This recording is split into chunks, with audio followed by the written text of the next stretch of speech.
Ilen Silla Lumen Omen Taelvo.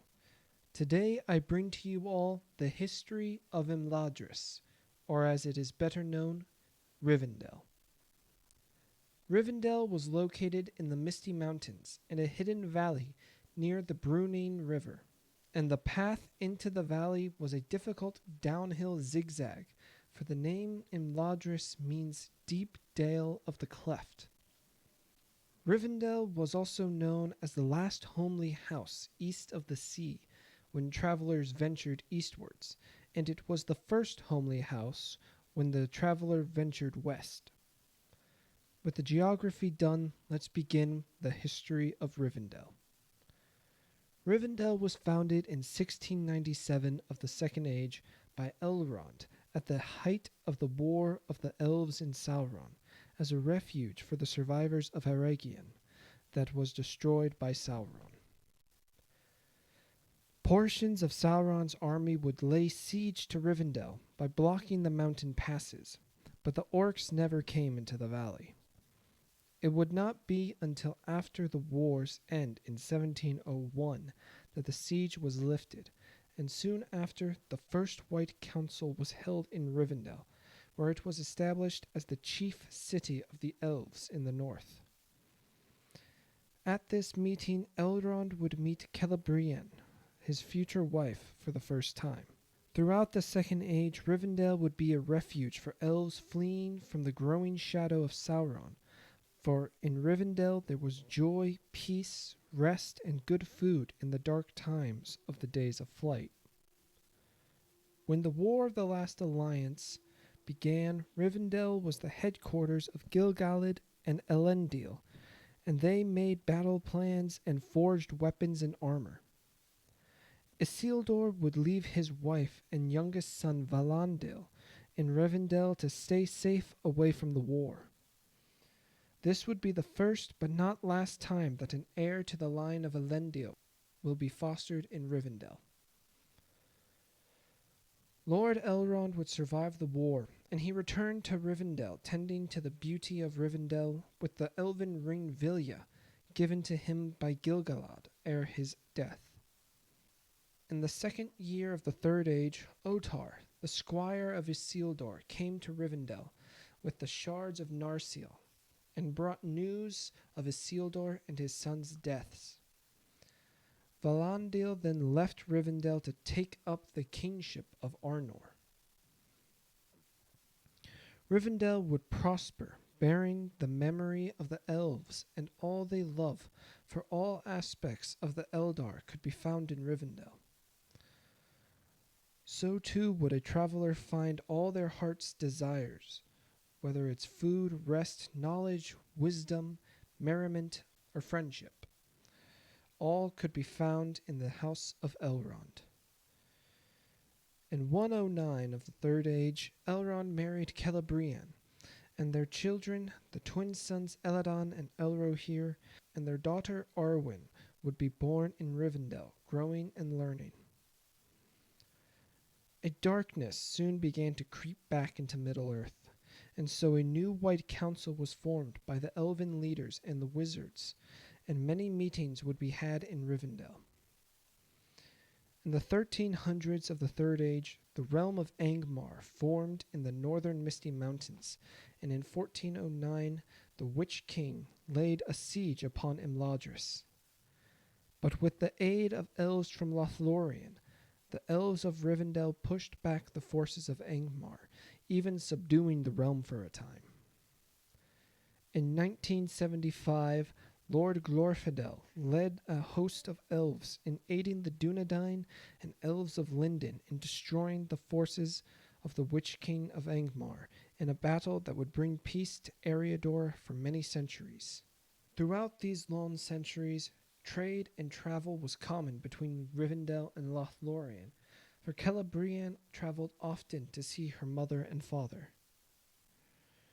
In 2510, during one of these journeys, Celebrian was attacked by orcs, and her sons rescued her, bringing her to Rivendell, where Elrond healed her body, but Celebrian was mentally wounded and sailed to Valinor.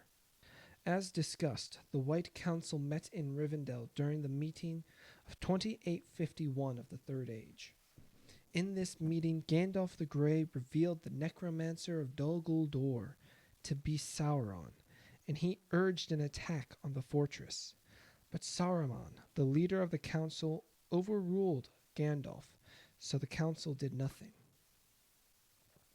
At this meeting, Saruman heavily criticized Gandalf's love and care for the hobbits of the Shire, to which Gandalf said nothing, smoking his pipe and blowing out smoke rings, trying and failing to grasp at them.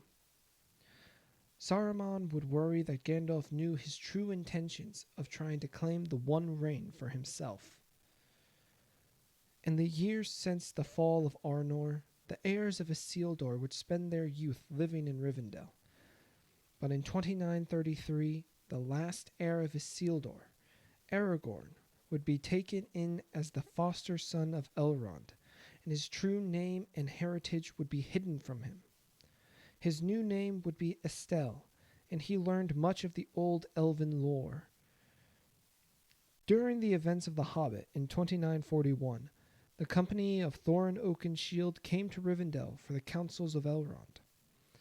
The company became well treated and fed during their time, and Bilbo Baggins, the company's hobbit burglar, would love the comfort of Rivendell. Elrond would decipher the moon runes on Thorin's map, revealing how to open the secret door. In that same year, the White Council met again to discuss the necromancer in Dol Guldur, and this time the council agreed to act and drive out the necromancer. Bilbo and Gandalf came to Rivendell the next year on Bilbo's return journey, and it was during this stay that the idea of retiring to Rivendell would enter Bilbo's mind. When Estelle was 20 years old, Elrond, seeing his foster son close to his manhood, decided to reveal Estelle's true name and lineage as Aragorn, son of Arathorn, the heir of Elendil.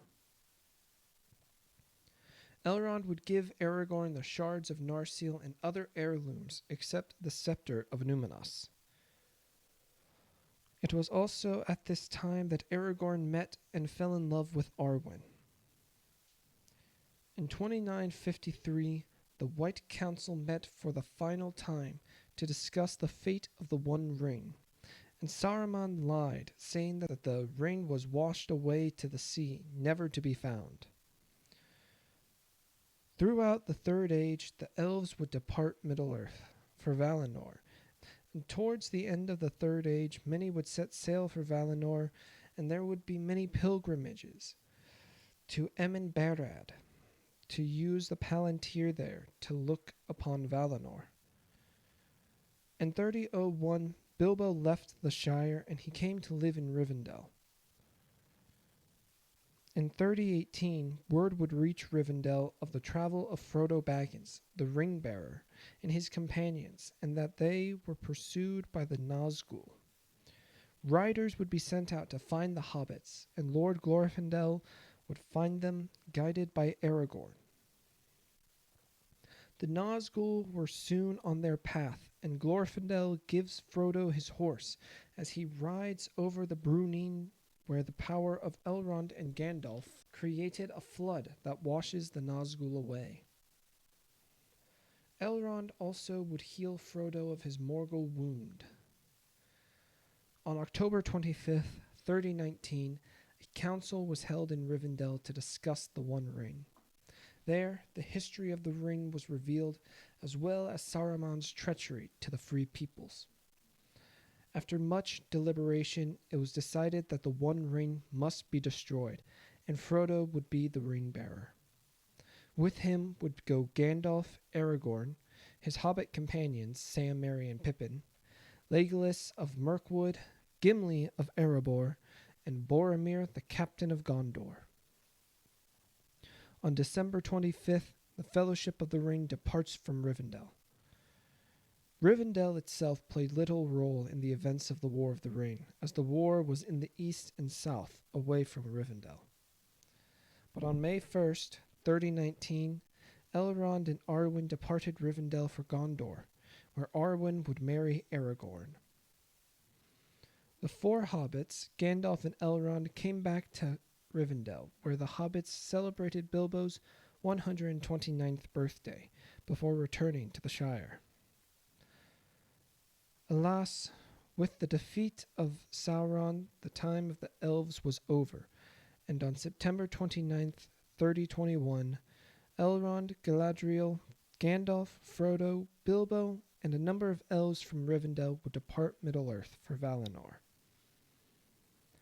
Rivendell would not wholly be deserted, for Elladan and Elrohir would still abide in Rivendell, with their uncle Celeborn too, at least until the year 120 of the Fourth Age, when King Aragorn Elessar died, for he said, quote, "In the garden of Elrond none now walk," end quote.